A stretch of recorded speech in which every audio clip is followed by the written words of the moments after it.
Doctor Babasaheb आंबेडकरांची 133वी जयंती जी ती नागपुरात या ठिकाणी साजरी केली जाते। माझ्या पाठीमागे जर आपण बघाल तर या ठिकाणी दीक्षाभूमीवर नागरिकांची अलोट गर्दी जी आहे ही या ठिकाणी पाहायला मिळते।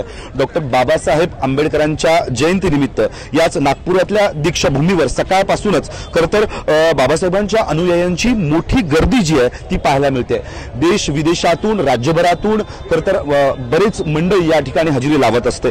खरतर 14 ऑक्टोबर 1956 रोजी याच नागपूर येथील दीक्षाभूमीवरच डॉक्टर बाबासाहेब आंबेडकरांनी हिंदू धर्माचा त्याग करून बौद्ध धर्माची दीक्षा घेतली होती आणि बाबासाहेबांच्या जीवनातील एक अत्यंत महत्त्वाचं स्थान म्हणून या दीक्षाभूमीला पाहिलं जातं, दीक्षाभूमीला ओळखलं जातं। खरतर या ठिकाणी आपण बघतोय नागरिकांची अलोट गर्दी जी आहे ती या ठिकाणी पाहायला मिळते। डॉक्टर बाबासाहेब आंबेडकरांच्या जयंतीनिमित्त याच नागपुरातल्या दीक्षाभूमीवर सकाळपासूनच बाबासाहेबांच्या अनुयायी हे मोठ्या प्रमाणात या ठिकाणी येत असतात। या ठिकाणी खरतर आपण जर बघाल तर एक स्तूप सुद्धा आहे, त्या स्तूपाला सुद्धा या ठिकाणी हजेरी जी आहे ती लावली जाते। त्याचबरोबर बाबासाहेबांच्या आणि गौतम बुद्धांच्या प्रतिमेला वंदनही केलं जातं। खरतर बाबासाहेबांच्या अस्थि कलशाचंही या ठिकाणी येणारे अनुयायी जे आहेत हे दर्शन घेत असतात आणि आजच्याच दिवशी नव्हे तर धम्मचक्र प्रवर्तक दिन असेल, अशोक चक्र दिन असेल, अशा विविध दिवशी सुद्धा या दीक्षाभूमीवर मोठ्या प्रमाणात बौद्ध अनुयायांची गर्दी जी आहे ती पाहायला मिळते।